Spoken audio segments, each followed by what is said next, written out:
him out. Oh my gosh. Yeah. Hello. Hello, everyone.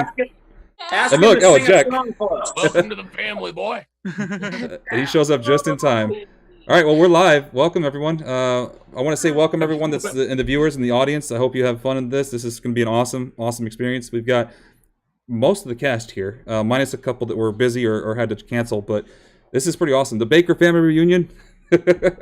We got Jack, we got Katie, we got Jesse. There's Gage and Sara, and then there's me. Then there's Beggy, there's Paula, and there's JJ and Corey and Bob. So no Tony. Tony's out for this one. He said he started to feel kind of off in the last panel, so he stepped out. But again, thank you everyone, and thank you to our guest for joining us, for being part of ROCON. This is amazing. I'm so happy you're all here. We definitely want to get as much participation from the audience as possible. So if you guys are watching, make sure you ask your questions so we can throw them out there. But I guess we'll start this off by kind of just checking in on everybody and see what, how you've been since the game came out and what's been going on. Let's start with Jesse. Jesse, you're top right, so we'll start with you. Hey, hey everyone. I played Lucas Baker in the film or in the video game. Let's see. Wait, film? Telling us something?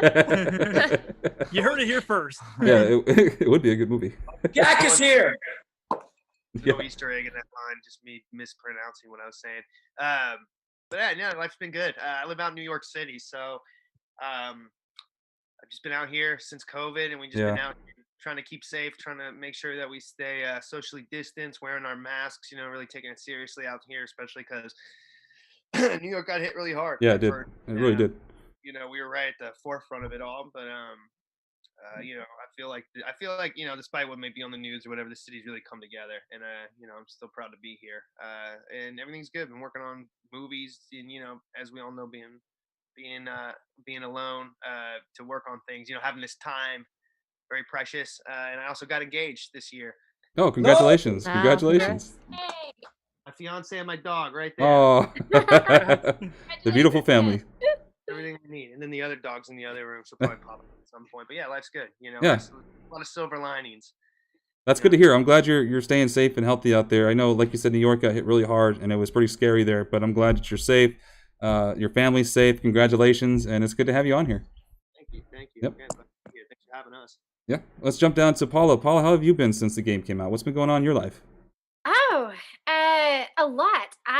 We were filming this when my first little guy was like newborn. Like I literally got the call to audition for it an hour or so after I gave birth, which was wild. I thought my aunt was calling. It was not my aunt. Come to work. They gave me 2 weeks to recover before I came in to audition, which was pretty awesome of them. And so I feel like it's been like his entire life, and now he's 5. Oh my God. Yeah, right. Time flies. And I have a second one who's 3. So it's this year's not my favorite. I don't think it's Being anybody's trapped favorite. inside with 2 little boys and stuff.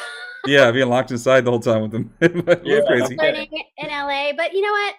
I gotta say, voiceover is a great gig. I have a booth out in the garage. Been working on a bunch of cartoons and shooting a couple commercials. We just did our first on-camera commercial again. I'm like good. selling you Hidden Valley Ranch seasoning. Nice. I don't know. And I have my first feature film that I directed that we actually shot during my pregnancy. Oh wow! That is in the Congratulations. final phases of post, called Delicate State. Okay. And I didn't mean it to be a documentary at all. I really hope it isn't. But it is about us documenting our pregnancy as Civil War breaks out. Huh. And it now, the shots that I paid for VFX, I'm like, oh well, I could have just gone and shot that. So lots of fun stuff in the pipes, and hoping that things only get better from here, because 2020, you are not my favorite. Yeah, it's been a rough year. I saw in the chat someone said, could David not make it? No, David actually had to pull out. He's working on a project, and unfortunately his call time, same thing that kind of happened with Karen, is their schedules got moved around, so David had to pull out. But of course he wanted to be here, and hopefully maybe in the future we can have him back on for something. Sara, how have you been? Hi everybody. I'm great. Ish, just like everybody else. It's hard to say, like, I'm doing awesome. I'm coping and I'm surviving. It was my birthday 2 days ago, birthday. So Yeah. Happy everyone belated birthday. compliment me in the chat box below. I'm just kidding. I've been working on things. I have 2 projects that have been kind of pushed because of COVID, but we finally got to shoot a little bit of a movie, and you can hear my dog. Yeah, good old Ruben.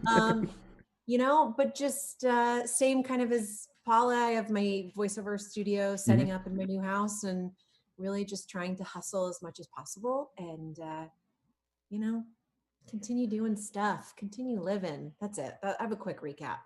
Yeah, you get a lot of happy belated birthdays in the chat. Yep. Yes, thank you. I can feel it. Yeah, Can we see feel the your chat? positivity. I can't see them. Or is that YouTube chat? Go to YouTube chat. That's fun. Katie, That's it. Thank how have you. you been, Katie? Hi, good. Yeah.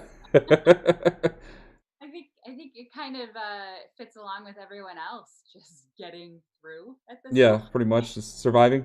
Surviving. Yeah, last year and this year just kind of have blended into each other. So Right. just a lot of I was kind of getting back into things at the beginning of this year, and then COVID hit, and it's really been this time focusing on, okay, what can I do now? And Yeah. so I turned one of my closets into a voiceover booth as best I could, which I think a lot of actors can understand. Yeah, I have one too. Yeah, exactly. So you just kind of make do.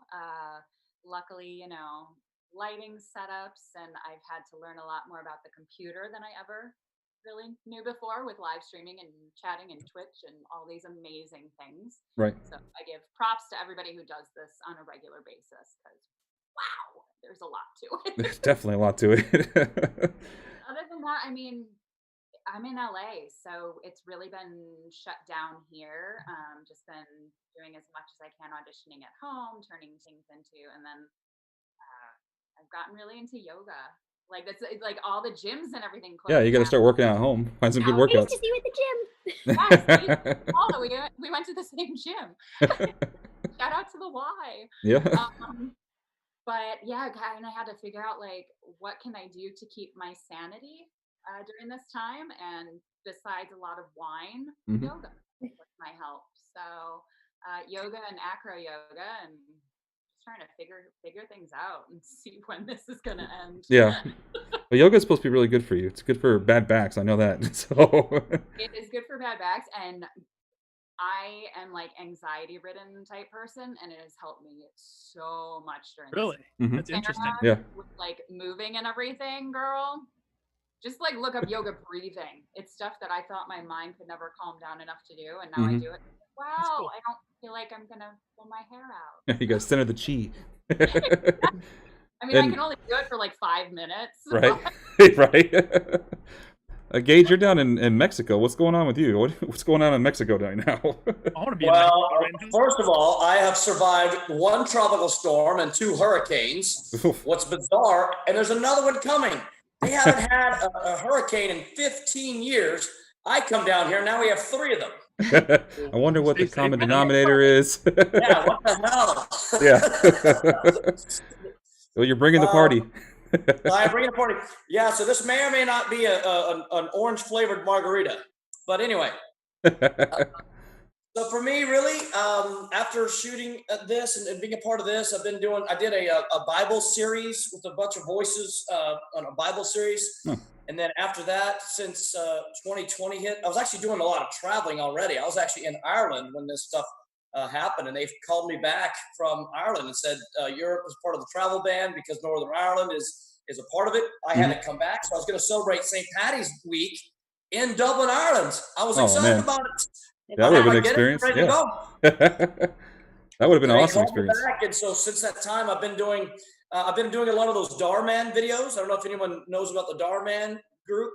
It's very positive, very inspiring videos. It's a big time Facebook and YouTube group that shoots stuff, and we've been shooting that around LA. Okay. And then creating a lot of content for my online TV network that I'm building called Gage TV. Gage So TV. that's really been a big project for me. And if you see my YouTube channel, you see me kind of creating a lot of things on my own, and I've been doing a lot of silly voice work myself, you know, for stuff that we've been creating. And just silly stuff that I find funny. And I just kind of put it out there. And then, of course, doing a lot of online auditions, and the hustle is real, and doing a lot of traveling. I've actually crossed about 14 states off my bucket list amid the stuff that we've been dealing with. And I saw that we could go to Mexico, and I was like, oh my God, Mexico. It's cheap, it's fun, it's open. Yeah. Right? Get out of the country. Hola. Awesome, man. And Jack. I'm in Playa del Carmen, Mexico right now. And then we got the patriarch. We got the father of the family, Jack Brand. Jack, it's good to see you. Good to see you all. Now, first off, can you hear me? Yeah, it's a little quiet, but we can hear you. Turn my volume up? Yeah, can you go a little bit louder? How about if I get closer to the computer like this? That works too. John Deere hat. Then we have to see your face. Listen, I apologize, everybody, for being late. I got stuck in my commute getting home, so at least I got here just in time. I didn't get perfect here for timing. the setup, but Jeff, I want to thank you first off for reaching out to all of us and going through all the efforts you did to set this up, man. Thanks a lot for that, dude. Thank you. Yeah. I'm happy everyone's here and everyone's having a good time. That's all I wanted. Absolutely, absolutely. Huzzah! So, what have you been up to? What's going on? I know you got your music. You've been performing a lot. Yeah, well, I took some time off from really pursuing acting really hard. I think the Resident Evil project just happened to fall on the to the tail end of my body of work that I was actually the pursuing acting heavily for the years that I was in LA, and I decided I wanted to take a break from that and just sort of pursue music for a while. So that's what I've been doing, for the past probably 7 years or so. Right.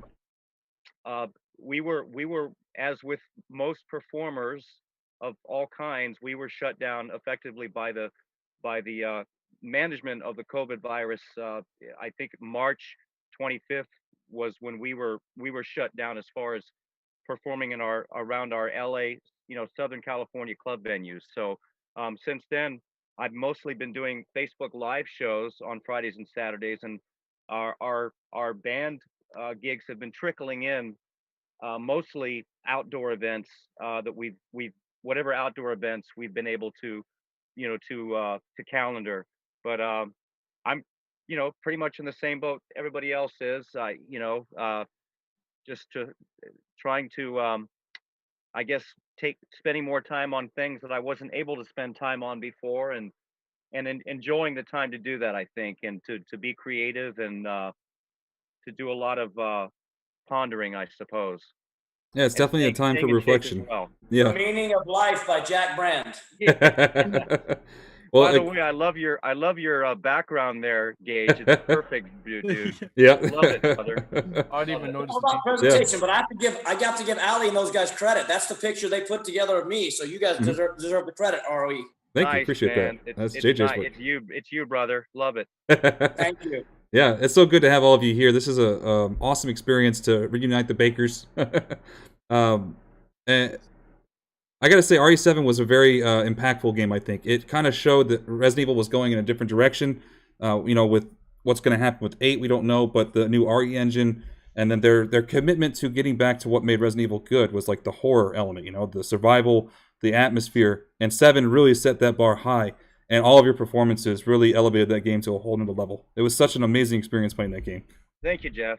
Thank you. From each member of the family, every actor on set was great. Really memorable characters.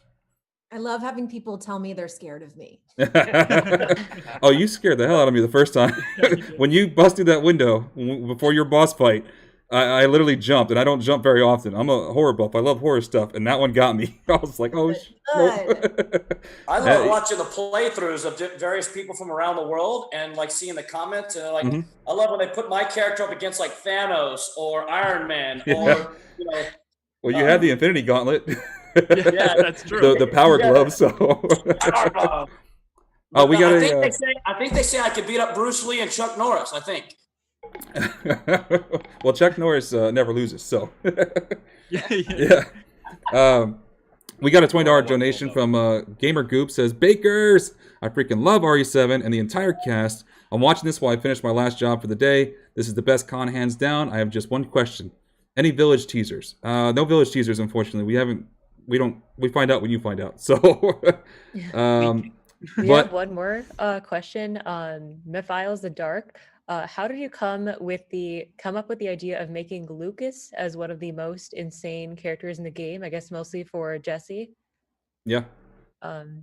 Is that just the writing, the direction they gave you, and then your performance elevated it? I think that, I guess it was just a matter of a character that that was in my wheelhouse that they liked and that they wanted me to, do. I mean, I'll tell you this: when I auditioned for it, I definitely I didn't know what Resident Evil was, and I mean, I knew what it was, but I didn't know what the project was for, and I didn't recognize the jargon, so. A lot of my research before I did the audition was just like watching serial killers and like watching them interview and watching them talk. And I think I just like kind of try to glob on to these kind of like the frank way they can talk about just like cracking a head open. Yeah. You nailed that. Oh, yeah. But then also, the character's super crazy. He's a super wild, kind of crazy, unhinged dude, especially as the mold infects his brain. And, so it was really just kind of between me and Naveed, who directed it, and then the guys, the bigwig dudes who run Capcom, kind of telling me what they wanted to see, and then turning it into performance that worked. So I'm really glad I'm really glad you guys liked it because It was great. Yeah, it was great about working with you, Lucas or Jesse, but Lucas is every time it would be different and scary and fun and exciting, and you had so many levels and took direction so well, so it was always so fun when we were doing those dinner scenes, especially because we worked on that forever. That's a great act with it. Yeah, everyone. So like me, you, and Jack were just we played a lot. It was more like theater to me than film, and so it was really cool to because it's in mocap. Right. In the void. And the volume to be able to play it like a scene in theater. Right. And we really gave each other the space to like go big. And you were so fun to watch because every time was different and crazier or weirder or something I would never choose. And it was so awesome. So I never try to do this thing twice, unless they really want it, unless the director's very clear about what they want. I always try and give them a little something different for each take. And I'll say this too about it, not to talk too much, but that was my first mocap game. I didn't have a lot of experience playing video games. So from the get-go, my thought process was, okay, so I don't have a lot of information about video games. So I'm just going to like act as if this isn't a video game, and as if we're sharing a narrative story, and as if I can make it as much of like just kind of, because I figure at this point, the graphics must be so amazing. They had doctors. And they were. So that kind of that going, oh great, so like is this a situation where we can start to bridge, and I really piggybacked off Naveed and his kind of like narrative about making the film. I would kind of was like, okay, I see what this guy's trying to do. He's trying to make a movie within the game, right? He's so much part of the gameplay that for the viewer, the game player, you're not sitting there just going like, okay, when's the scene? Let me press X so it can skip this scene or whatever. Right. No, you want to watch the scenes. Yeah, you really invest in them. The gameplay, and so definitely once I caught on to that, I just went, okay, so just do what you know how to do, and don't think it's any different than any other film or anything else you're in. And I say theater, Sarah, you nailed it on the head with the theater because our stage is big, because we have a lot of opportunities to play off each other. It's a fantastic medium. It's a lot of fun. Right. I think we were at a unique time in history because it was before everything changed, and you had to you were allowed as an actor to know what video game you were working on before you accepted the role. Right. So we all accepted it not knowing what game it was. Yeah. Knowing kind of the genre and a little bit about a character-ish. At least I did. And I think it was I would be interested in hearing when you guys found out what game it was we actually were working on. I've had games that I didn't know until the day it came out, and they're like, oh, hey, your game came out. And you're like, cool. What game was it? What was it? This one I remember finding out on set at a table read with most of them. That's the same time I found out. It was a good year and a half into how long I had already been working on it. And all of a sudden, a table read. Right. I was there. I had no idea. Way later, and I was like, "You guys all knew?" Like, no. Idea. So I had no clue. Yeah, we had no clue. We just knew that the stakes and who we were and our relationships. So you're seeing us not have this heavy weight of, oh, this is Resident Evil. Right, having to live up to some expected standard or something. You're just going to go in there and perform your parts. Yeah. Yep. I think I had the same thing. Like they, all the paperwork we fill out was like hush hush, close to the vest, like no idea. I had no clue this was Resident Evil till the day I showed up to do my first day of mocap, and this guy pulls a T-shirt out of the box that says Resident Evil on. I go, I'm in Resident Evil. That's the moment it hit me. Right. And then I didn't even know I was the main guy. Like I had no idea. In terms of the end of Zoe, like I don't mean the whole game. Right. In Zoe, I had no idea it was me. You know what I mean? Like I just did what I did. Right. I had no clue what it was. That's the thing about it. It was hard to speculate. Other people maybe may have picked up on, oh, this might be a Resident Evil game, but Resident Evil 7, aside from Chris Redfield, it was all original characters. Yeah, completely new stories, completely new characters, new concepts, something really original, which was nice to see coming from the Resident Evil brand. I'll be honest, I didn't even know the age of my character. At first, I was reading both a child and then an old lady. Yeah, well, that's pretty much your character. Like, what's happening? Thank you. Yeah. I walked out of the audition thinking it was my worst audition I'd ever given. Because right in the middle of it, they're like, can you switch and do the other characters' lines? And I was like, I can. Okay. Which one were you auditioning for? For Evelyn. Well, they just called it, I think, Little Girl. Oh, okay. I feel like was what I went in for. So I had all her lines down. And they were, dummy lines, I'm pretty sure. Oh. Yeah. And then we halfway through had me switch, and I had my 2-week-old baby holding it. And all of Cap from there on the big mocap hanger. And it was a surreal experience. I got back in the car and was like, oh, I completely bombed that. Like, I don't know if I've ever bombed an audition worse. And then got the call before we even got home to book it. And I was like, wait, what? Paula, I'm so happy you said you didn't know the character age, because I was a similar deal. I mean, I'm playing this Joe Baker guy who's 70-ish, however you want to perceive him to be. I had no idea. They give us a sentence and a half of character backstory. That's it. Just for the I show up, and Naveen is directing me, and he's walking around me and goes, listen, when you're playing an old man, I go, I'm an old man? Right. Like my first 3 lines. Couple times in the audition, just try out different things. And then, I remember being, I had no idea who she was until I got a little bit more information after booking it. Yeah. Okay. On the day. Yeah. Let's do it. On the day. I'll tell you this. She's a little different than most of my like Barbie and Monster High sort of characters. Right. I was we were filming the downloadable content when Nev pulled me aside and he said, hey, you want to see a trailer for the project? And I was like, yeah. And then he showed me the trailer. And I was like, is Resident Evil? Wait, what? We've been working on it for like three years. It might have been the last week I was on set. Yeah, I'll show you the trailer, man. You can't show anyone. I'll show you the trailer. He shows it to me. I'm like, that's what that is. Oh man, I'm so bad. I was like, I told myself. I was like, Jack, be better. What was your Jack? Your experience? To think, because at that table. Oh, hang on. Go ahead, Katie. Go ahead, Katie. No, I was just saying at that table read, it was actually, I believe, the writer let it slip about Umbrella. That's what it was. I think I was next to you. We were both like, wait, what?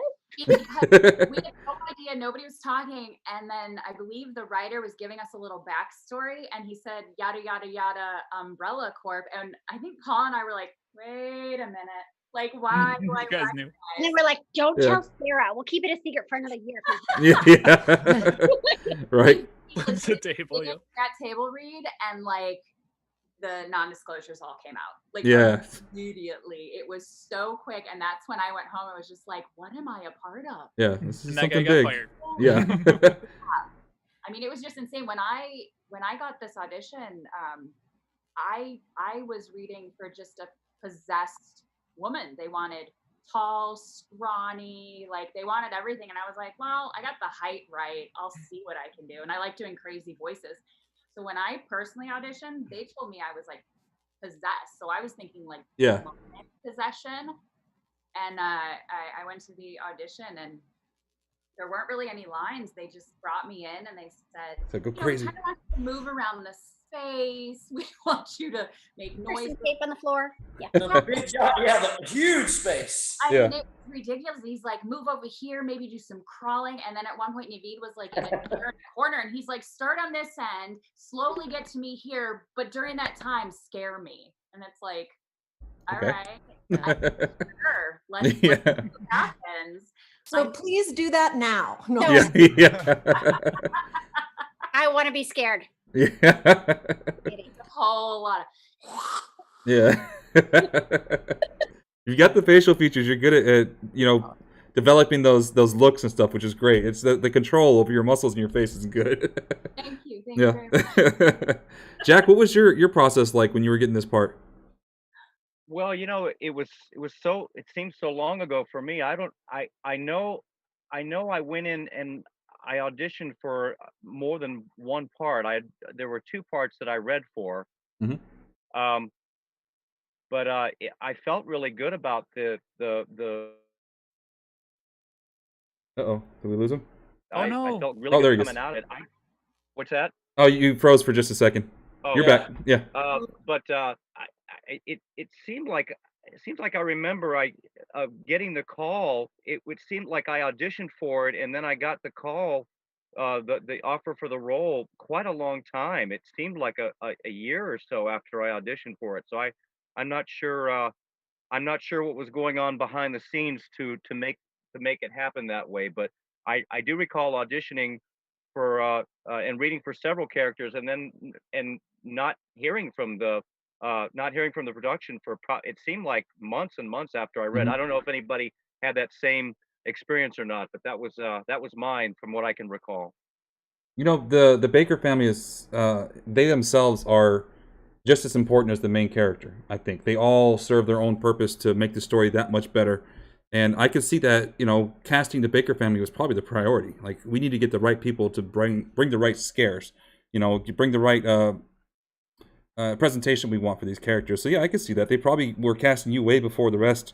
And then there was just that wait period until it finally caught up to be like, yeah, you got the part. Now that we have the full cast filled out. So that's pretty cool, though. That's, it's like your performances are absolutely incredible. I love them. But each one of you is so different in your performance, which is great. I mean, talking about the whole cast, too. That's why I love it. It's a great ensemble. You guys are all amazing. Thank you. Mm-hmm. We have a question in the chat from Noram. I want to know how they remember shooting the dinner scene. Mm-hmm. That must have been fun. What are some directions they specifically remember having fun with interpreting? Sara, your face. We had a great time. It's funny, in mocap, you don't have what's actually in front of you. You have these props that are covered in either green tape or, yeah. Naveed really setting the scene for us of, putting this disgusting plate in front of them. And, it's also really, as much as I was saying, like, it's a play and we can play around it, also when they figure out what the scene is, you have to stick to it. So it's very technical in that way too, because you have to have your hands in certain places for the gameplay to actually work. Right. But I just remember we had shot we did the dinner scene more than once, like in sections, because we had to do it for some odd reason. And we had rehearsals, and so we were, I think, all really tired, but I loved shooting it. I don't know about you guys, Jack. I recall the dinner scene was actually probably one of the most time-consuming scenes, I think, that were shot. There was a lot of movement going on. People were getting up and walking around the table, and there was a lot of specific blocking going on, and it took a while to hash that out. I think we spent several days on that, if not more, as I recall. Well, it's one of the most iconic scenes in the game. Exactly. Yeah. It's a major scene. Yeah. Wasn't that also the day that the electricity went out that one day? Yeah. Remember that when the software stopped? We ended up spending there like 16 hours that day. And overwork. Yeah. Overtime. Wasn't that the day when we first shot it, and then maybe that's why we had to come back and shoot it again? We did. We had to do 2 full days of shooting that. I remember shot it, and then first they were of the Baker family. Yeah. They're like, that was like our first scene we shot together, and then they were like, "Hey guys, so y'all need to come back, and we need to do it again." And I remember we spent like 12 hours, but I can't remember if that was the day. I remember I was there one day when the power went down, the software or whatever dropped, and I was there. And I was there. No, that was our day. Was that us? Oh my god, that was such a long day. Oh my god. I remember I looked at every inch of that whole entire building. Yeah, that's bad. We were there for corner of it just to kill time. Yeah.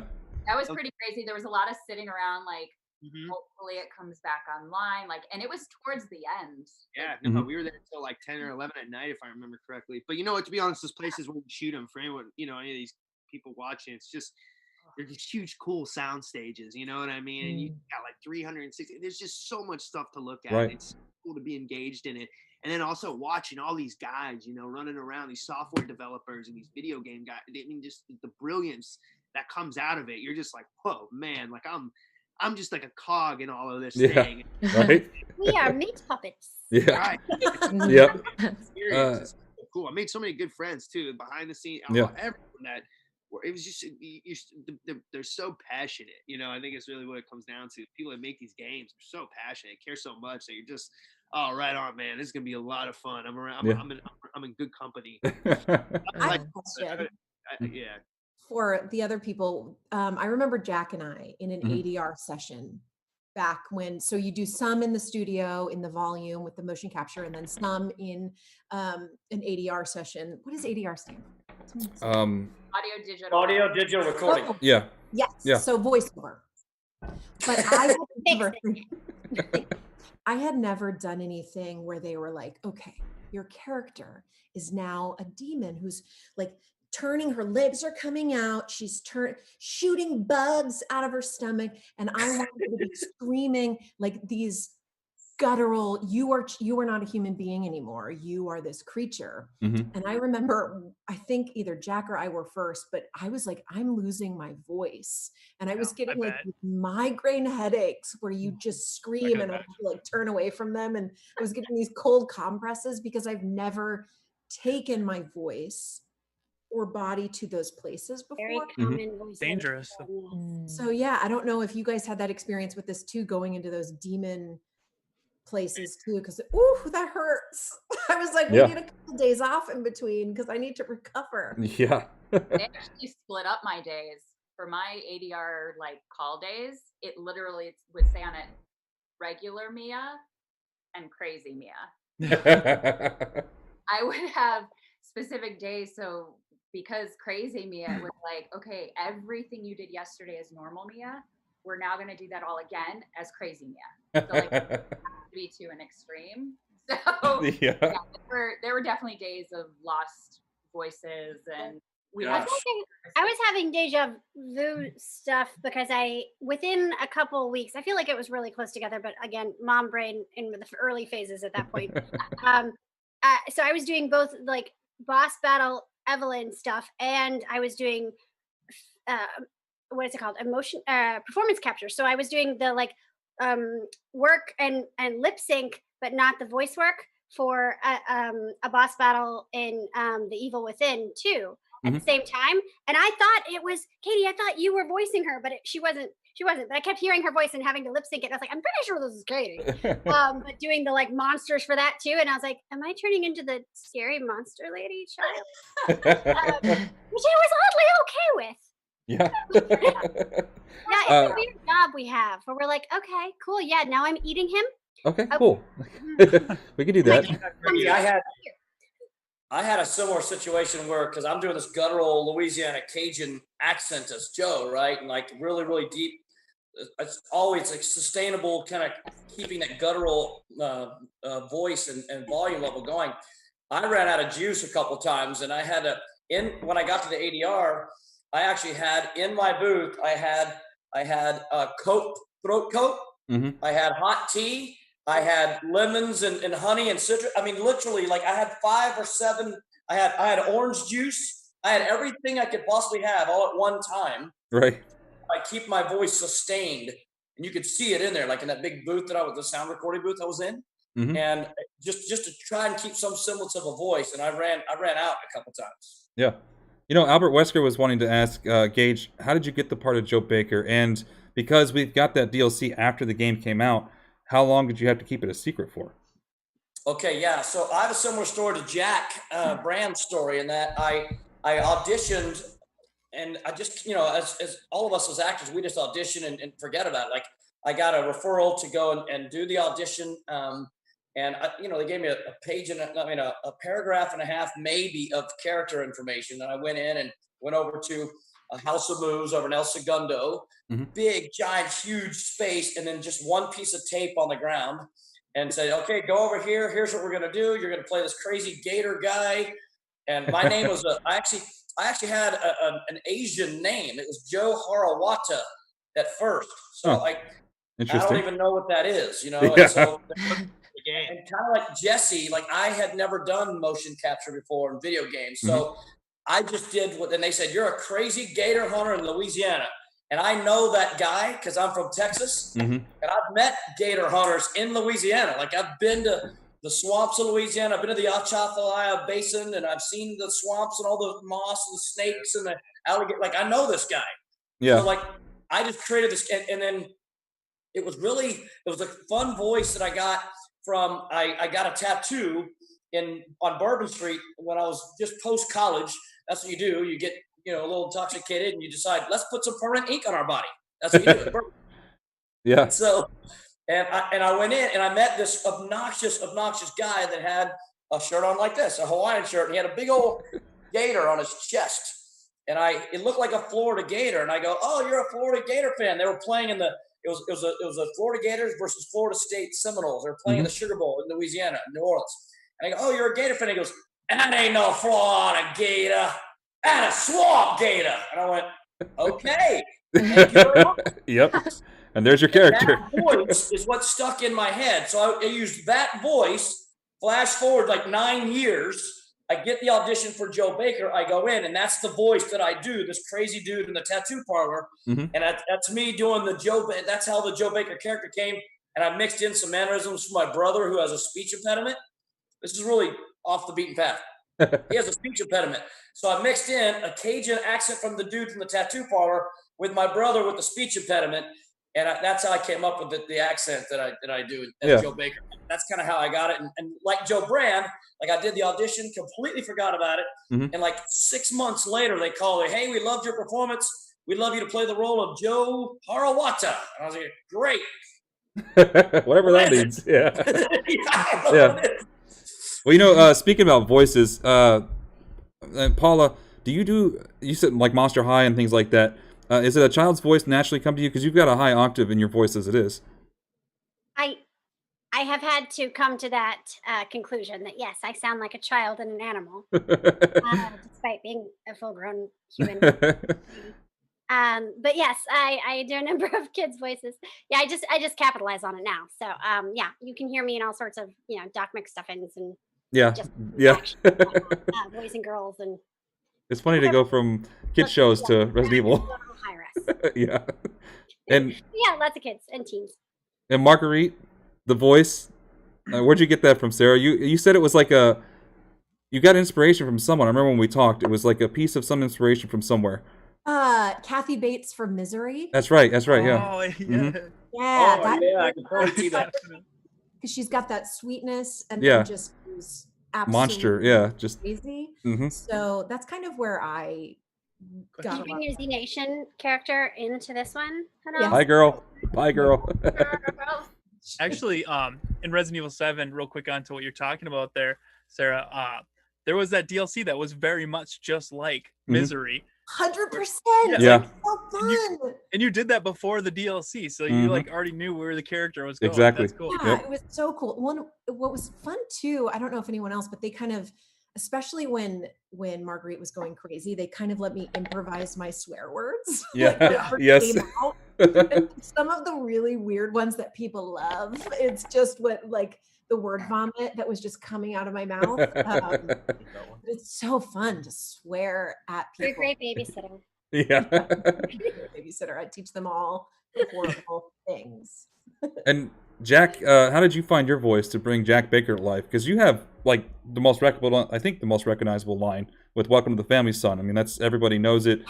That's like the big, But how did you get that voice? How did you step into the voice for Jack Baker?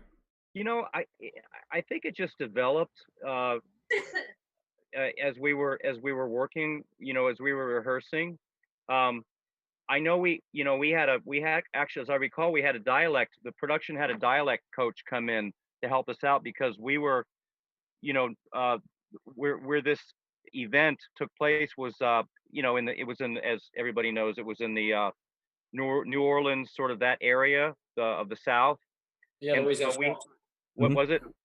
Yeah, Louisiana swamplands. Yeah, the Louisiana swamplands. So Yeah. so they wanted us to have Southern dialects that were exclusive to that area. So so we had dialect coach come in and work with us for a little bit, and I just kind of, I don't know, I don't really recall altering my voice too much to fit the character, other than just trying to get the the Southern dialect of that region correct. I wanted to have that correct, and then I figured, the rest would evolve, as we went along. The only and Marguerite a few of the other actors had made reference to this too. The most challenging part of the voice for Jack Baker was, when he was no longer human, Right. or when he was morphing into a monster, or somewhere in between, or when he was completely a monster. And I know, as with the other actors there, we spent a lot of time. In fact, most of the lines that we did on set, we did them again in ADR, and then we did them, just orders of magnitude more intensely than we did on the set. And it was challenging. It was challenging for, as the other actors have referenced, it was very hard on our voices. I would be hoarse after a session. Some of the sessions might last 3 hours, and you're in the sound booth, and you've got the microphone in front of you, you got the headphones on, and as Gage said, you've got all your throat lozenges here, and your liquids on one side, and then you've got the producer and the producers and the director in the booth, and they're telling you, the people over in Japan. Yeah, the producer's going, make all the, okay, now do this, go now go. Rah, rah, rah, rah, rah, rah, rah, and go, ah! and you're trying to emulate what they're doing now. They're behind the booth, so they're not under as much duress as you are. So after about 3 hours of this, man, your voice is frazzled.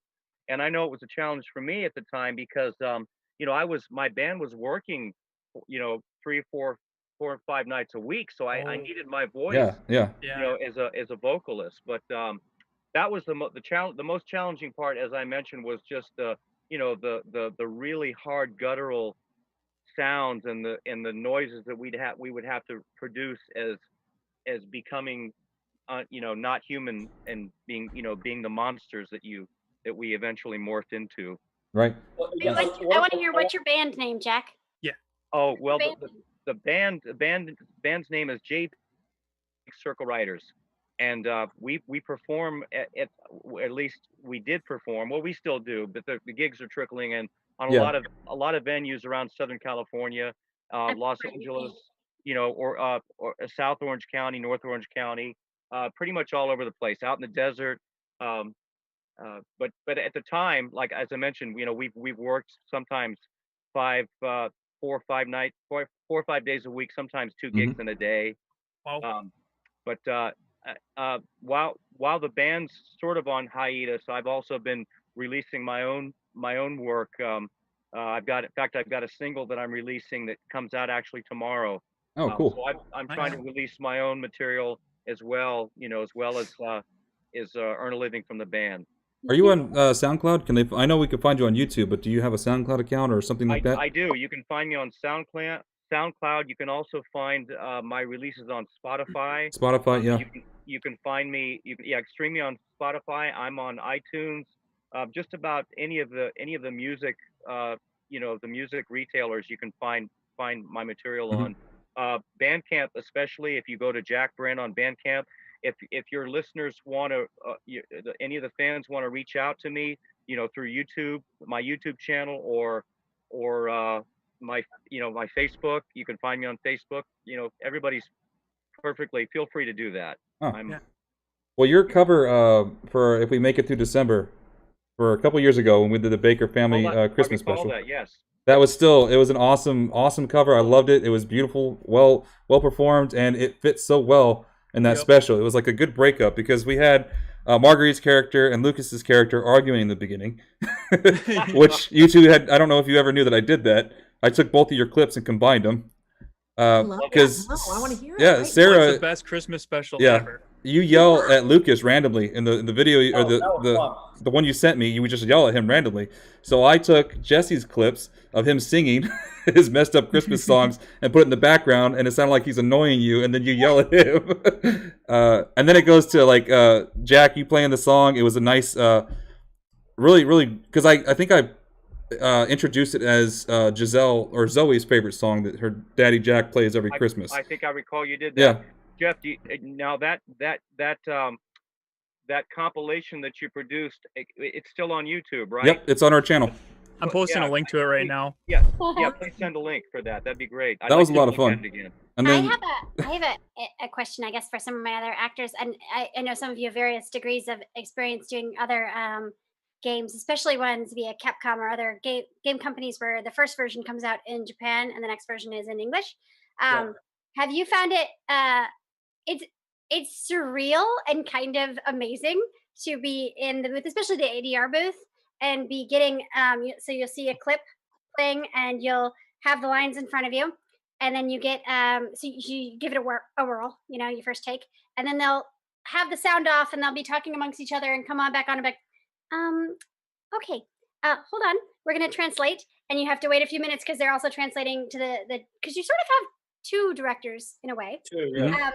The English director and then the Japanese director. They're making sure everything comes together. Right. Right? And then you come back on, and sometimes the direction is really creative. Like, that was great. She's actually not mad. She's more respectful, but also make it more purple. Purple? Yes. How do you make it purple? It's a really interesting, or you'll see the playback and the character's like, and they're like, okay, she's mad, got it, and they're like, no, she's very meek. You're like, oh, okay. To Jack's point when he was talking about like the various levels of intensity, like they get very specific, especially for some of us that are doing some of the fighting, and they'll say, okay, make a sound like you took some damage. Oh yeah. Okay. Bullet to the head is different than sword. Now it's a little bit more damage. Yeah. Now you took a lot of damage, and like you have to do it. It's and then and then and it's like, and you have to do that like for an hour and a half. Those sounds over and over and over and over for like an hour and a half. Yeah. And there was one That's for the guys going to get through all of them and find the best one. Yeah. There was this one scene that I was doing. I don't know if it made it or not. There's a scene when I'm like, I don't play the game, so I don't know all the scenes. But there's a scene where I'm in a casket and I'm fighting. I'm underwater and I'm fighting gators underwater, and I almost die because I'm in the casket. It's underwater. Is this in the game? I don't know if it made it. There is a part where Joe gets locked in a casket and thrown into the river. I don't remember the alligators. I can't remember if he fought alligators while in the casket or. Jack threw me in there. Yeah. That was later. Didn't use that part. That was later. Jack threw me in there in the fight scene. But earlier, I don't know where it ended up. Yeah. But the point is, in the sound booth, I had to fight gators, take damage, give damage, hold my breath, and almost die all at the same time. All in purple. I'm not making this up. I actually passed out in the ADR booth. Wow. Passed out. Don't do that. Because I was trying to do all these things and give it the energy that it deserves. Yeah. And I'm like, I'm holding my breath, and my brain almost exploded. And I fell back, and like the director had to run from it because they're in their own like control tower kind of place, right? Right. And they had to come in there and like, dude, let's take a break. And I was like, thanks for the break. We've only been going for 3.5 hours. Yeah. I passed out. It's never happened to me before, ever. Unbelievable. I think it's super interesting that like a lot of these instructions that they're giving, like for example, for Sara, they said to play Marguerite very demonic at some scenes and let that like come out. that's really interesting how that's overtly stated as an instruction, because most of the Resident Evil games are about some kind of scientific phenomena backing up these monsters, right? And they tried to do that in this game as well, and they did it pretty well with Evelyn causing these hallucinations and having that be like its own experiment. But like in terms of the direction, it's like it's really cool hearing what they told you guys specifically overtly to do, because they did want a more supernatural paranormal kind of aspect of that, and really comes out. Yeah, definitely with the possession awesome. concept and everything. Just something to like that extra to mess with you know? It's for me, like when I think of horror, Freddy Krueger is the most terrifying, because yes, he gets you in your dreams, like when you're supposed to be safe. So that idea, which I loved with Resident Evil 7, like when I got to work with Paula, when I was the camera, so she was the one freaking me out for days on end, being like, I want to be a family and don't make me mad. It is terrifying having this like adorable woman come up to you and just like grab you and be like, be my mommy. I mean, that's so creepy. Right? What? Not even a joke. I'm 5 feet tall. Yeah. I was about to ask. I was like, did you have to squat for your scenes? But I think you're about to. I did not. Yeah. Be part of my casting, I believe. I guess. But yeah, I mean, that whole idea with having the hallucinations, because even as actors, I know for some of my scenes, it was that idea of like, what's over here? So it was a lot of that, where are things coming from? Right. So purely in your imagination, because really, it's a big open space with a bunch of PVC pipes taped to 2x4s. Yeah. Oh, it's a scary monster. And PA is holding it to be like, it's a door, push against it. Push against it. I used to get in trouble so much. Yeah. I would get You to don't the see door anything and with the like people a see. long Yeah. scene, and the door would happen, and I'd be like, okay, we're at the end of the scene, so I just push the door open and go, and they'd be like, cut. Katie, the door is supposed to weigh a lot. Put some effort behind it. You guys, 4-year-olds would be the best mocappers, no doubt.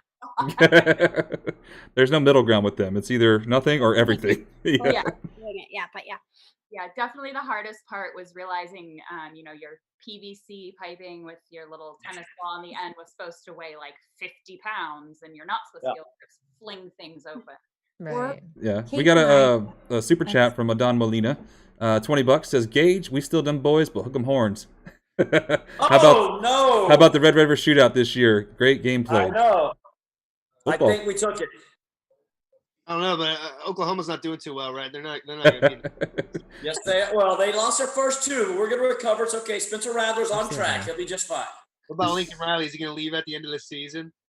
If he does, he has to go to my Cowboys. So yeah. There was a comment earlier from Loser McMuffin that I've seen kind of pop up here and there, but it's an interesting question. Kind of for all of you, if there was another character you could play in that game, which character would you like to play? Oh. Let's start with Jesse. Jesse, you're up top there, so I'll start with you. Oh, that's a fantastic question. I never really get to play like a soldier, so I guess Chris Redfield. Right? That would, yeah. I don't get to play straight characters ever like that, like like by the book kind of guys. Right. So I guess right. I'd like to do that. I'd like to see if I could handle that. That'd be interesting because you did a lot of work with David for the DLC, so you got to see how his presentation and Chris was, and yeah, I can imagine that. It's like you want to get on the other side. You always play the crazy guy. You want to play the good guy. Sure. It's like, hey, I'm a person. Right? I want to do hero roles. Paula. For your FX series. Yeah. Paula, which one would you think about switching to if you could?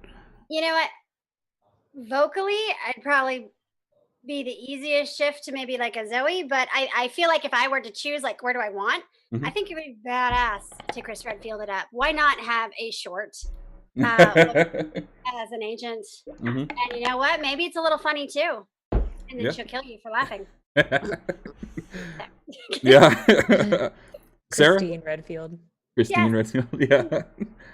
Sarah, what do you think? Is there another character you would like to try out? I would probably, because I usually play crazy weirdo, so maybe more of the straight man situation, like an Ethan, or like being the hands of the situation. Yeah, the hands, just the hands. Something that I normally don't play. So that's what I would choose. Yeah, because you have some zany characters. They're great. They're always memorable. I don't know what people are seeing. That is what happens to me. Oh, you're killing it. So You can actually do it, and most people won't like commit and get it. yeah, and you take it I there. had a director once say, "You're not afraid to go ugly," and I was like, oh, "Thank you." Wow. Yeah. And I was Jobs like, like that. After 30, women get roles like that where they're like, "We want people who are completely not attractive," and you're like, "Cool." Thanks. I'm just gonna go ahead and see myself out. I know, right? Katie, how about you? Is there another character you'd like to have tried out? I think honestly, I always liked Marguerite because Yeah. Finish her battle for it. it's like between the accent and the extent of being that the matriarch of the family. Right. Like I always loved her, and she's so crazy and Yes. their life. But yeah, ever since the game came out, I was like, because Mia, she's normal and crazy, but it's still within a vein. And Marguerite, I think it was the accent. I was like, oh, that'd be so much fun to play. Like, just, I mean, it was, yeah, that would definitely. I love the character Marguerite too, because I feel like I know that person. Like, I feel like I've met them several times in my life. Yeah. How about you, Gage? Is there another person you might have liked to try out? If I had to go back in time, the Albert Welker character is kind of interesting to me. Oh, Wesker? Yeah, Wesker. And and then in this one, Lucas. My boy did a nice job playing Lucas. I would love to have gone there as well. I like playing crazy people, as you could tell. I mean, Joe Baker's pretty nuts. Definitely. I get the I play cops and detectives like all the time in my real life. This isn't real life to me. This is like make-believe fairy tale gaming. So Lucas Baker probably would be a good one because I could just go off the rails and add another level to crazy. And, and my boy did a nice job, man. So props to you. Definitely. Yeah, Jesse's great. And Jack, I mean, you were awesome as Jack Baker, but who else if you had a chance?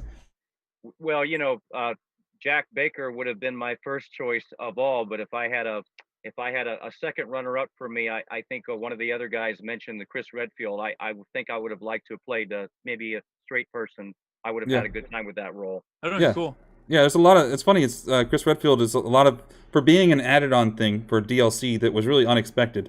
It's funny to see that there's so many here that would like to try that role. Sure. Just being the heroic, the straightforward Captain America type. And that would have been the same actor throughout all the various stuff, and then we'd really be like, yeah, we want that one. Yeah. And of course, that would have been the complete opposite of Jack Baker. Right. It's like the classic Welcome to the Family Line son. Again, I think that's something that everybody recognizes from the game. So it's Jack is such a powerhouse. Like, it's cool how all the villains have their own style of evil, I guess, where Jack is like a powerhouse, constantly stalking you, busting through walls, making taunting. Pretty indomitable. Yeah, taunting you. And then you've got the stealth portion with Marguerite, and Sarah's just walking around making all of her crazy little remarks and scaring the hell out of you. And then you've got the traps with Jesse. And Lucas, he's presenting these mind games. Like, there's something underneath there that's ticking, that's wrong. But he's not dumb. He's very intelligent. The traps that he makes are dangerous, and the games he likes to play. So it was really cool to see those three different types of villains. And then we got Paula. You go from the mastermind of it all. the mastermind of it all.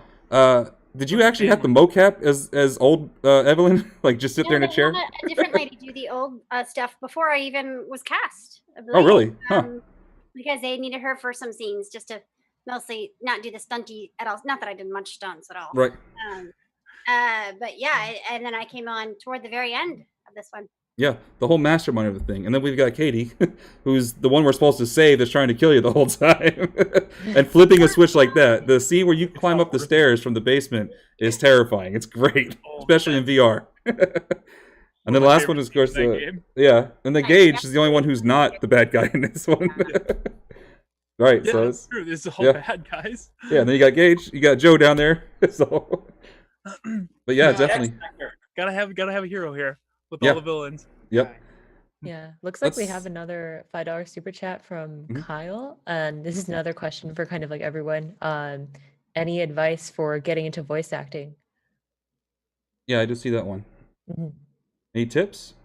Gosh, keep trying, keep swinging for the fences. Yeah, don't quit. Keep trying. Say, put together some sort of reel, and like what you do well. So if I was putting together a reel and I had never done anything, I would do like a crazy Southern accent. I would do a weird hosty accent. I would do like a Barbie teen and find like 10 to 15 seconds of each, and then just typety type in GarageBand, put that thing together. Say your name at the beginning, like, hi, I'm Sara Coates. And then it will go into this showing different levels, and then send that off to managers and then see if you can get a bite, because the way there are different agents in different regions throughout the US, and voiceover is definitely booming now. Yeah, it's definitely an uptick. Invest in a microphone.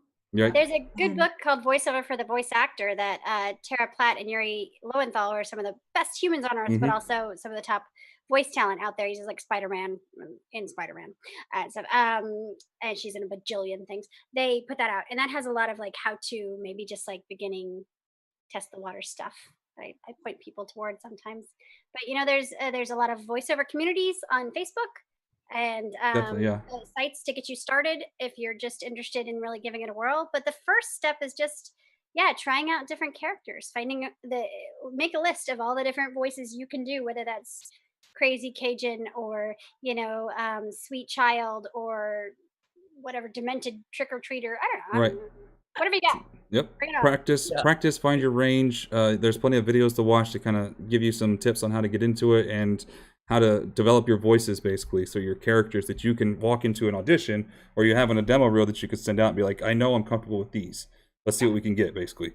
And then it would be interesting. It would be interesting to note. I'm not sure what I know some of you other folks have done quite a few other motion capture projects. This was my first one, my first experience. But we didn't really go into this auditioning as voice actors. We actually went auditioning. We auditioned for this project as actors. Right. So and I'm not sure if that's the same experience for other motion capture projects, but if you're an actor, a budding actor wanting to get into motion capture, really that skill set is just doing what actors do and taking classes and learning about how to audition. Often audition classes are different than actual than acting classes, and that's sort of a almost it's not a separate skill set, but it's a little bit different, a different variation of skill set than a voiceover actor per se. Right. Yes, if I'm being accurate, somebody please correct me if I'm not. No, you're absolutely right. And I like what Sara said too. This is a chance too for you to kind of recall go back to your childhood and remember those voices you did when you were playing house, or you're playing with your friends, or you're playing with your buddies, and you lay down tracks of each and just practice getting it right and practice getting good at each of those, so that when you're called upon to do them, you can recall that voice, you can recall that voice character, you can recall that the dialect, and pull it from that archive, because now it's on tape and they want to hear it.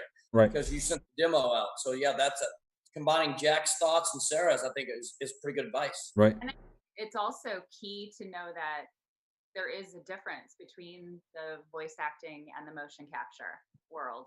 Yeah. Because I know for me, Resident Evil, this was my first motion capture, and I had to learn a lot about my body, how to move my body, how to control my body. Right. With the motion capture world, it was so different, because you have to be more aware of everything, where the cameras are, because if you look too far down, cameras lose your face, all of a sudden lost. If you keep walking, they can't loop you, so you have to like finish a movement and then freeze so they can loop you later in the game. And so you have to be able to get through a scene fully and then stop yourself at the right point. Like it was very different, very theatrical in a way. Right. And this is a wonderful game in that it did use a lot of people that didn't have a lot of mocap experience. Right. If you're looking to really get into mocap, the stunt world is probably the best entry point for that. If you're looking to do voiceover, I mean, there is some crossover for sure, but they're separate worlds. Yeah. And you can probably do voiceover from anywhere in the world right now. If you have a booth set up, mocap, you're going to need to be probably LA, New York, maybe Atlanta. Right, where the major studios are. They do a lot in Vegas. Yeah. Vegas. So it depends also, where you are, what fits. Yeah. So since most of you just did this as an acting role and weren't expecting to do all this mocap, what do you guys think of mocap now that you've done it? Would you do it again? Did you like the experience? Oh, yeah, I love it. I've done it for a couple things. But, yeah. But most funny when I'm pregnant because they can just get rid of a belly. Yeah. Like children or something like Skipper or something, and like your belly's just massive, but they make it disappear. There's some surrealness to it. After Resident Evil, I went in through the same production company and I did some stuff for Barbie. I played Barbie's friend. Yeah, we did Barbie. Yeah. And the same people were editing it and they had no idea that it was the same person because I was playing like a 15-year-old and then like a 60-year-old whose crotch turns into bugs. What's great about motion capture is that you can play such a varied person in age, in size, in stature, and everything. And and film acting or TV acting, you are who you are. I'm 5'6.5", and this they can shrink you, do all that kind of stuff. Yeah. So it's who you know, like you said, because you met the people on this one, they were able to kind of introduce us to different worlds for other projects. Right. So yeah, once you get a foot in the door and show that you're reliable and deliver and have fun and are nice to work with, boom, it's going to lead to more all the time. Then it's rolling through. Yeah. Unless there's a pandemic, and then yeah. Right. I will say too, to kind of further answer the question, mocap is also a different animal in the sense of your imagination really drives the day because as we kind of flirted and hinted to in the set, there was nothing. It was like a giant whole bunch of nothing. And then when we went over and looked at it on the monitor, it was a swamp. Yeah, it was there. Over here, and there's a tree over here, but all we see is carpet and a bunch of cameras and a bunch of speakers everywhere. And like my sword was like it was wrapped with foam and it was a little pipe with foam. Like there was nothing. The machete that I was using to beat the guy in the beginning. And like Jack, when Jack put me in a casket, it was like 2 PVC pipes. We had a picture, the whole. So you have to really, really imagine what's going on around you to really give a sense of any sort of acting and portrayal, emotions, responses to various stimuli that you would see in a swamp. If you've never been in a swamp, you don't know what it's like if you're standing in a giant 100-foot, 100-yard thing of carpet. Yeah. The suspension of disbelief, right? You got to have a good imagination for it. Really imagine what's happening. And it does help. One of you guys told the story, Jesse, about them showing the trailer. It helps you to see your character. So, and by the way, my character evolved. When I first started this, my character was bald-headed, had glasses. Like it was different. It had the same outfit, but none of that big mane of hair and the beard. That was not at the beginning. I was bald-headed with glasses, and I was like mid-30s. I evolved to like 70-year-old ex-Marine guy with God of retired boxer. Can you guys see yourselves played out in because I think there were a few days I did just by myself where I'd for blocking watch the recording of Capcom within their studios. They'd have somebody I don't know if it was a writer or engineer, but they'd be acting out Evelyn and for me, so I'd watch that to get an idea, and it would literally be, a gent who'd designed the game or something in a long wig, looking like Samara from The Ring, in a cubicle, and then dying or something. And I'm like, okay, it's strange, but I got it. It was an amazing time at work. And Paula, in the ADR sessions, they would do that. Remember, they would have the Asian group like do the choreography and like the movements. Did you guys have that too?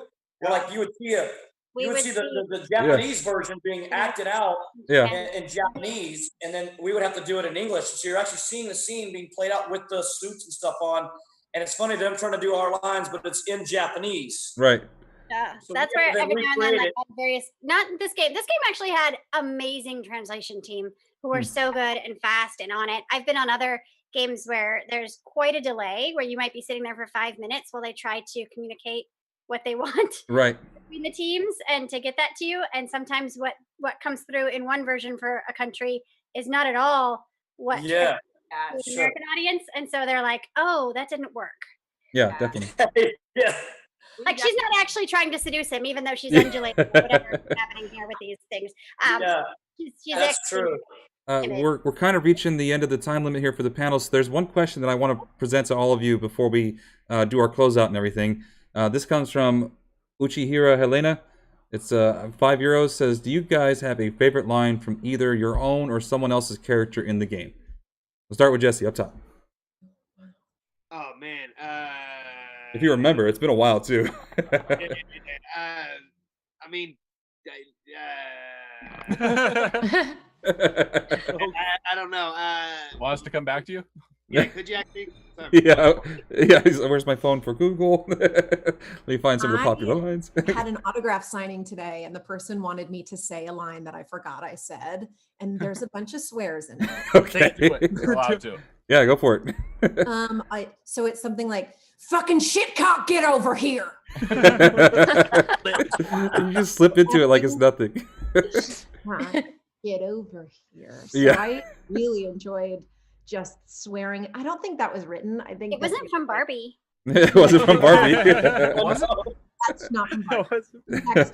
But yeah, those, I thought that was really fun. I just like swearing, so. Barbie 2020.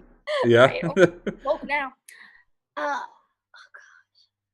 gosh. Yeah, I liked and I probably just remember these from editing game reels or something for myself, but I remember they're like, he doesn't want to be my daddy, then he can die. Like, Creepy. It's the evil little girl. Yeah. Katie, you had some intense moments. I think all my favorite lines are from the intense moments. Yeah. Probably, again, the swearing. What is it about being able to swear is just fantastic. I'm pretty sure after my husband put an axe in my neck, I came back with a chainsaw. Yeah, you weren't too happy about that. Yeah, I was not about that. But first I take a screwdriver to his hand, Yeah. and I get a little upset with him, and I tell him really nicely that fucking hurt. So that fucking hurt is definitely a favorite. And then I think from the beginning, Daddy's coming, because it's so disturbing. It really is. Yeah. Like, that's a disturbing thing to say, to hear. Yes. Yeah. He hasn't seen his wife in years. He rescues her from this place, and then she says that, like, huh? Who's daddy? Yeah. What daddy? So I think those are some favorites. Gage, you had that awesome accent for Joe. Was there a specific line that you remember that you really liked? I have three. One of them, I can't remember the complete line, but the first one is, that's how you get done. Whoa! When I rip the guy's head off and throw it.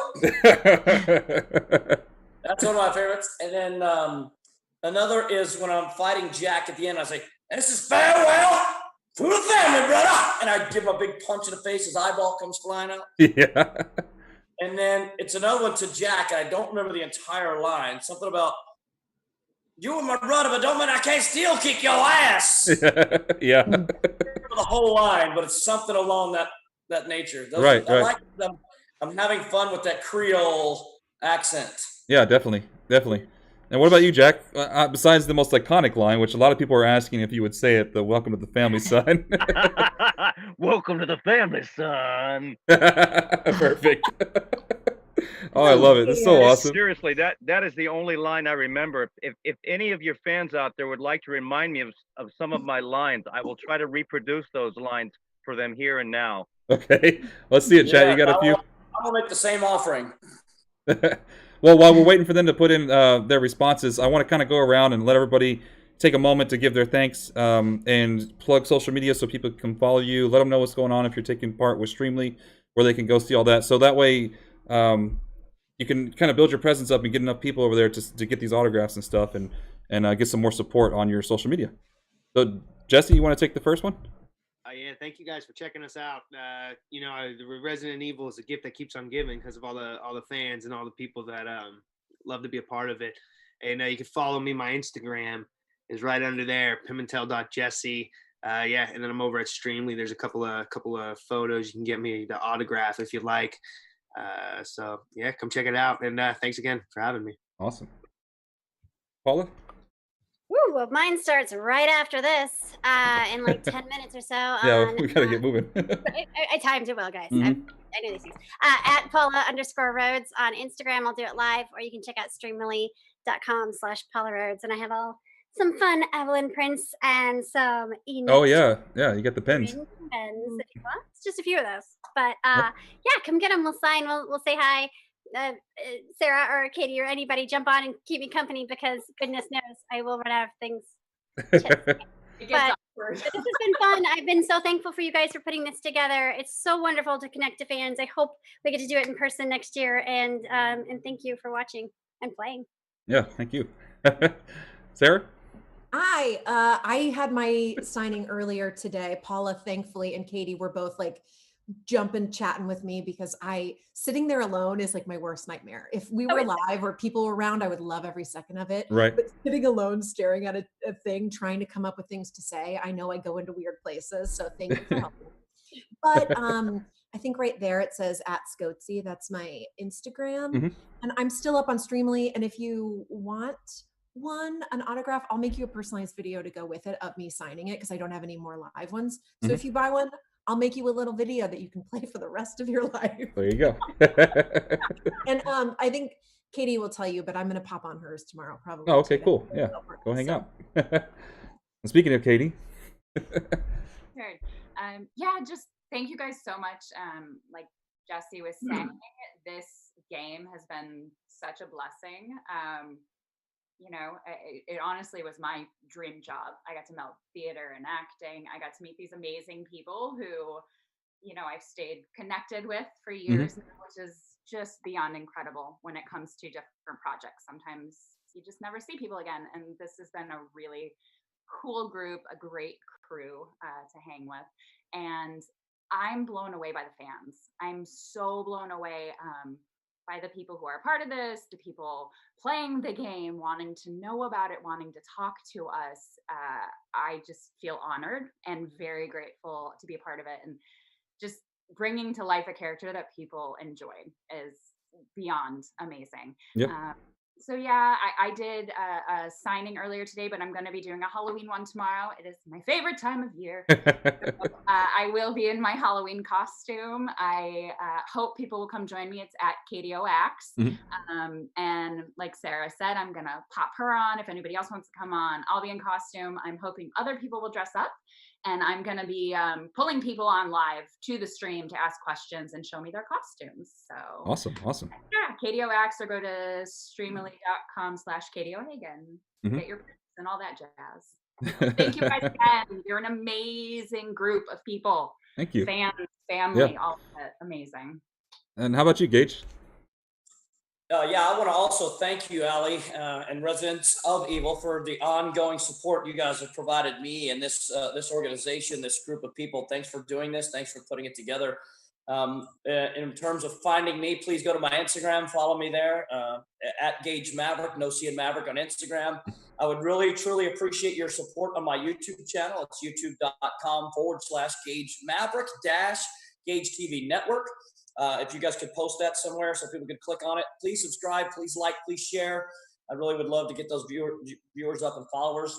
And then I would love to join you fans. I was a little late to the game to getting my autograph pictures, but I can do one-on-ones and shout outs with you fans. I'd love for you guys to join me on my Streamily. I think it's somewhere down here, posted somewhere. I don't know where. Streamily.com over there. Yeah. We have a post link in the chat. Let's get a one-on-one scheduled. Let's get the autograph scheduled and the shout-outs. And I'd love to meet you guys one-on-one, talk with you guys, and answer questions that you may have. Do definitely, truly appreciate your support. I will echo the sentiments of Katie and your support and your interest in this, and your, it's really humbling. This is a huge, huge game. It's a huge, huge opportunity for all of us as actors. I know we're all humbled by it. So I would love to meet you guys one-on-one and hear what you have to say about it and your thoughts, and we can have some fun, do some lines from the game, and you guys can hear me say them or whatnot. But definitely humbled by the support that this game has received, and certainly when I see the comments about Joe Baker and who he could beat up and fight, You know, I'm not a fighter myself, but the character is pretty cool, and I appreciate that you love the character. It makes me feel tremendously humbled by it. Definitely. Yep. Jack, I'm looking to see, we got some lines here. There's one very emotional scene that I really appreciated they put this in there, because it shows that the family, although they're the villains of the game, they were not evil people. They were made that way by Evelyn. Well, he was made too. Yeah, she was made too. So Umbrella's the real bad guy, or whoever made Evelyn. Terrible babysitter. Babysitter. Terrible babysitter. But there's a scene where it's a dream sequence when Jack is sitting there talking to Ethan. He says, "Ethan, free my family, please." It's a very, very touching moment. Do you remember that line? I do recall. I recall that scene. It was shot in the living room, I believe, or it was supposed to be in the living room of the house, I think. Right. Yes, I recall that very well. That was a very emotional scene for sure. I think that scene really helped the game stick for me at that point, because yeah, villains are villains. While they're all memorable, if you don't have any kind of relation to them, they can be forgettable at the same time. And in this case, it really kind of brought that back home, that they were not evil people. And I really liked that they did that. It sucks what happened to them, but it really grounded the characters again. So that was just well done. And I think it provided a different dimension to those characters that were in that scene as well. Yeah, definitely. You saw them complete, as you mentioned, as you're referring to, you saw them in a completely different light, for sure. Yeah, definitely. Well, Jeff, this entire project that you've put together here could not have been put together by anyone that was not as passionate as you are, obviously, about gaming. We appreciate it. Appreciate all the work you put into this and getting us all together. And thank you for this, for sure. Well, thank you guys for being part of it. I really appreciate it. I've pretty much been saying this all day, but the overwhelming support from everyone involved has really been touching. It shows that, we love you guys, but you guys love us too. Well, so. I've never been a gamer, and I was not familiar with gaming at all before this project, and I was amazed, after the project was produced and it went online. I was just blown away by the number of people in the world that are into gaming and how passionate they are about these stories and following the stories along, and I was amazed at all the footage that people uploaded onto their YouTube channels, and all the YouTube channels that were just spawned out of just this game alone. It just really blows me away. Yeah. Allie, I will echo that. You're actually the guy. I'm going to give you some more kudos. Like many of us, we didn't even know when the game was going to be released. It was so secretive and so quiet. Like you called me on the phone and said, "Hey, you're playing Joe Baker. The game's coming out." I go, "It is? Wonderful." You're telling me. Like, I had no idea. Like, you knew stuff before we knew it. Right. I'm a little bit ahead of the game sometimes. Yeah. Like, you got my phone. You got my phone number. How the hell? You stalker. Right. Tony, if he was here, he'd say that I hold your families for ransom or something like that. Yeah. You knew my number. You knew I was playing that character. You knew when the game was coming out. I didn't even know when the damn game was coming out. He does his research. Yeah, I definitely do thorough research. So, Jack, do you have any social media, like maybe? Obviously, your branding's Jack Brand across the board for your music, right? Jack. If they search Jack Clark Brand. Jack Clark Brand. Okay. Yeah, but you could the fans, if they're interested in country rock music, they can find me on Facebook. I'm on Instagram. Actually, I think Instagram is Jack Brand. Facebook is Jack Brand. Also Jack Clark Brand on Facebook. But you can find me on Spotify. What was the SoundCloud that you mentioned earlier? iTunes, YouTube. I'm on just about all the platforms. Right. You can reach out to me through my Facebook page. Message me, friend me. I'm totally good with that. Awesome. Reach out. You can message me through my YouTube channel as well. I can't say for sure what time, but I think I tentatively have an autograph signing tomorrow afternoon. I just don't know. I can't remember exactly what time it is at this point, but I will find that out. If anybody's interested, they can reach out to me through Instagram or Facebook, and I'll get back with them and let them know about that time. I've got some headshots that I can sign for them if they want. But I look forward to anyone who can attend the Streamily signing with me tomorrow. as And well. if you're looking to go to a specific person's Streamly page, I believe it's streamly.com/ then the name of the person. And that should take you directly to their page for what they're offering and what time and all that. So Thank you for that, Jen. That Resident Evil one has just a bunch of us, or all of us. Yeah. Excellent. Thank you. Yep. So that's a good memorabilia to keep with you for fans of the series, fans of your work outside the series. I really appreciate all of you coming on here. This was a beautiful day with so many wonderful people, and I was really looking forward to this one because I knew we had a big cast coming in. The Baker family reunion. Like, I love you guys. I really do. Seven and the Baker family was so great. So I appreciate you coming in here, and I appreciate everybody hanging out and watching the stream, spending Roecon with us. We're not done yet. We have one more panel coming up in 30 minutes, and then you're going to see the ROE team. We're going to close out the ceremony. We're going to show a special announcement that we have coming up, and something else that might touch your heart a little bit as well. So thank you, everybody. Thank you to the cast. Thank you to the team. Thank you, everybody's watching. And we'll see everybody in about 30 minutes. You guys are awesome. Thank you. My stream now. Yeah. All right. Thank you, everyone. Bye-bye. Bye.